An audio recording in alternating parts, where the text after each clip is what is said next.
আসসালামু আলাইকুম ওয়া রাহমাতুল্লাহি ওয়া বারাকাতুহু। আলহামদুলিল্লাহ, অনেক সুন্দর পরন্ত বিকেলের সময় সাতবাড়িয়া নদীর পাড়ে গিয়েছিলাম। অস্বাভাবিক সুন্দর ঢেউ, সূর্যের আলোতে পানিতে যখন সূর্যের আলো পড়েছে, চিকচিক করে আলো হচ্ছে। আসলে এবার অনেক নদীতে পানি বেড়েছে। এই নদীর এত পরিমাণ পানির প্রবাহ এবং এত পরিমাণ ঢেউ, এই নদীর পানিতে অনেক মানুষের জীবন, অনেক মানুষের বাড়িঘর ভেসে চলে গেছে। আসলে আমাদের জীবনটাও এই নদীর ঢেউয়ের মতো। যেই ঢেউ একবার আসে সেটা আর কখনো আসে না, যেই ঢেউ একবার চলে যায় সেটা আর কখনো ফিরে আসে না।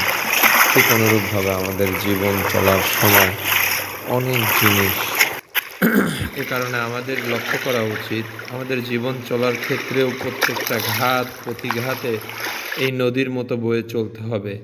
কোনো সময় ভেঙে পড়া যাবে না, কারণ একটা কথা সর্বসময় মনে রাখবে বন্ধু, আধারে ভয় পেও না, আলো আছে আড়ালে, অন্ধকার পালিয়ে যাবে তুমি উঠে দাঁড়ালে।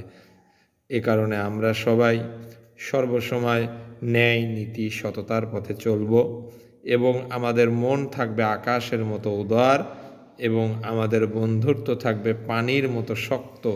যেমন পানির মধ্যে আঘাত করলে তাকে দ্বিখণ্ডিত করা যায় না, ঠিক একজন মুমিন আর একজন মুমিন মুসলমান ভাইয়ের জন্য তেমন মজবুত বন্ধুত্বের বন্ধন অটল রাখবে। আল্লাহ পাক রব্বুল আলামিন আমাদের সবাইকে প্রকৃত মুমিন হয়ে বেঁচে থাকার তৌফিক দান করুক এবং আল্লাহর এত সুন্দর সৃষ্টি, এই সৃষ্টির মধ্যে আমরা মানুষ সর্বশ্রেষ্ঠ জীব, আমাদেরকেও সর্ব অবস্থায় সর্বসময় আল্লাহর হুকুম মেনে চলা উচিত। আল্লাহ পাক রব্বুল আলামিন তৌফিক দান করুন, আমিন।